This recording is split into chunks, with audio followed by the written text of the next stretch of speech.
નમસ્કાર મિત્રો, દેશ દુનિયાના તાજા મોટા સમાચારમાં આપનું સ્વાગત છે અને આજના તાજા સમાચાર મેળવવા માટે વિડીયોને અંત સુધી જોતા રહો અને આવા દરરોજના સમાચાર મેળવવા માટે વિડીયોને એક લાઇક કરી ચેનલને સબસ્ક્રાઇબ કરવાનું. ગુજરાતમાં વરસાદનો વિરામ એટલે કે રાજ્યમાં સતત 25 દિવસ ધોધમાર વરસાદનો માહોલ રહ્યો છે. હવે હવામાન નિષ્ણાત અનુમાન લગાવી રહ્યા છે કે 9 જુલાઈથી રાજ્યના મોટાભાગના વિસ્તારોમાં વરસાદ છે તે ઓછો પડી શકે છે, જેના કારણે ખેડૂતોને વાવેતર તથા પાક સંભાળવા માટે જરૂરી વિરામ મળી શકે છે.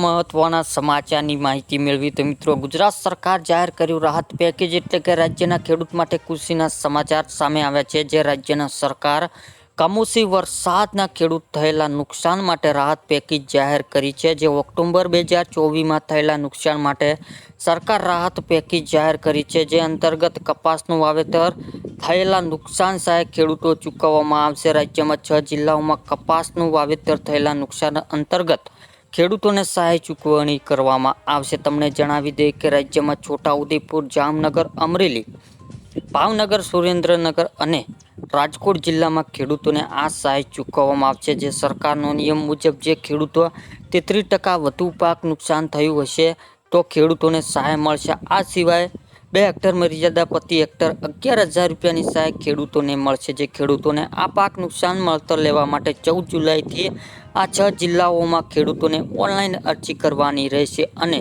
સરકાર તરફથી ખેડૂતોને બેંક એકાઉન્ટમાં જ સીધા પૈસા જમા કરવામાં આવશે. ત્યારબાદના મહત્વના સમાચારની માહિતી મેળવીએ તો મિત્રો, ખરાબ રસ્તાઓ તાત્કાલિક રિપેર કરવા માટે સીએમએ આપી સૂચના. એટલે કે રાજ્યમાં ભારે વરસાદના કારણે જે રોડ રસ્તાઓને ભારે નુકસાન થયું છે. જો કે આ મામલે રાજ્યમાં મુખ્યમંત્રી ભૂપેન્દ્ર પટેલ તાત્કાલિક તમામ તૂટેલા રોડ અને રસ્તા પર પડેલા ખાડાઓ રિપેર કરવા માટે અધિકારીઓને સૂચના આપી છે. જે ઉલ્લેખનીય છે કે ગાંધીનગરમાં મુખ્યમંત્રી ભૂપેન્દ્ર પટેલના અધ્યક્ષતામાં કેબિનેટ બેઠક યોજાઈ હતી. જે બેઠકમાં વરસાદની સ્થિતિને લઈને સમીક્ષા કરવામાં આવી છે.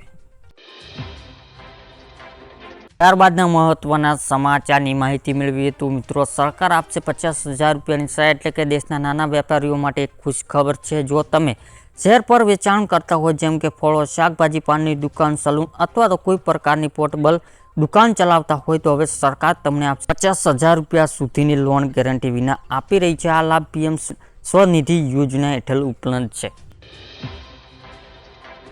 ત્યારબાદના મહત્વના સમાચારની માહિતી મેળવીએ તો મિત્રો, 100, 200, 500ની નોટ એટલે કે રિઝર્વ બેંક જે 30 સપ્ટેમ્બર 2025 સુધીમાં જે 75 એટીએમમાં આ સિવાય સિસ્ટમ લાગુ કરવાનો લક્ષ્ય નક્કી કર્યો છે. આ પછી 31 માર્ચ જે 2026 સુધીમાં એટીએમમાં ઓછામાં ઓછી એક કેસેટમાં 100 અથવા તો 200 રૂપિયાની નોટ પૂરી પાડવાની રહેશે. આ સિસ્ટમ સાથે 500 રૂપિયાની નોટ પણ ચાલુ રહેશે, જેથી નોટોનું વિવિધતા જળવાઈ રહેશે.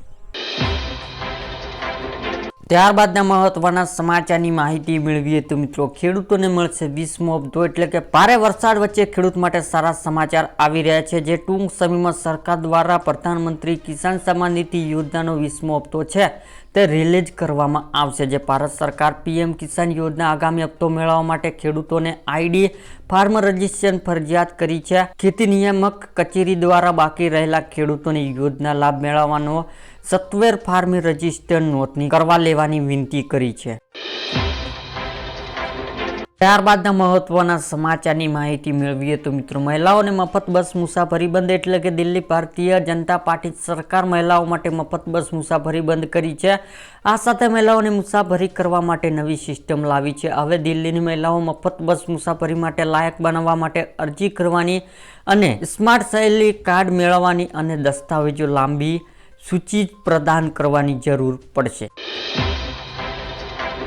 ત્યારબાદના મહત્વના સમાચારની માહિતી મેળવીએ તો મિત્રો, ચોમાસાના શાકભાજીના ભાવ વધારો. એટલે કે કચ્છ પંથકના છેલ્લા 17 દિવસથી વરસાદ વરસી રહ્યો છે. જે વરસાદના કારણે શાકભાજી બગડી જવાના કારણે આવક ઘટી ગઈ છે, જેના કારણે શાકભાજી ભાવોમાં પટકો જોવા મળી રહ્યો છે. મોટાભાગના શાકભાજીનો સરેરાશ 80 થી 100% જેટલા વધારો થયો છે. ફળોને હોલસેલના ભાવમાં પણ નોંધપાત્ર વધારો થયો હતો. આવકના ઘટાડા સામે વેચાણ વધારો થતા ભાવ વધ્યા હતા.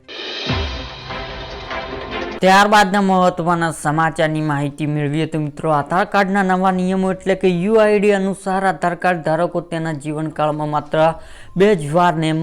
બે વાર જ તેના આધાર ડેટા નેમ બદલી શકે છે. એટલે કે તમારા આધાર કાર્ડમાં નામ છે તેને તમે 2 જ વાર બદલી શકો છો. કોઈ પણ વ્યક્તિ તેના આધાર કાર્ડ માત્ર એક જ વાર જન્મ તારીખ અપડેટ કરાવી શકે છે.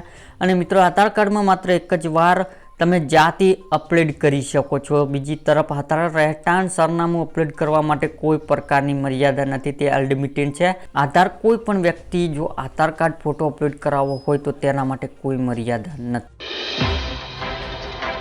ત્યારબાદના મહત્વના સમાચારની માહિતી મેળવીએ તો મિત્રો, ખેડૂતોને પૈસા ડબલ થશે. એટલે કે સરકાર તમામ ખેડૂત માટે કિસાન વિકાસ પત્ર યોજના જે શરૂ કરી છે, ખેડૂતો આ યોજના રોકાણ કરવાનું હોય છે. આમાં ખેડૂતોને પાત્ર ખાતરીપૂર્વક મળતર જ નહીં પરંતુ હમણાં પૈસા પણ મળશે. આ યોજના હેઠળ ખેડૂતોને રોકાણ પર 7.5% વ્યાજ મળશે. આવી સ્થિતિમાં ખેડૂતોને પૈસા જે 120 મહિનામાં ડબલ થઈ જતા હતા તે હવે 15 મહિનામાં ડબલ થઈ જશે. આ યોજના લઘુત્તમ 1000 રૂપિયાનું રોકાણ કરવું પડશે. પોસ્ટ ઓફિસ જઈને ફોર્મ ભરવાનું રહેશે મિત્રો.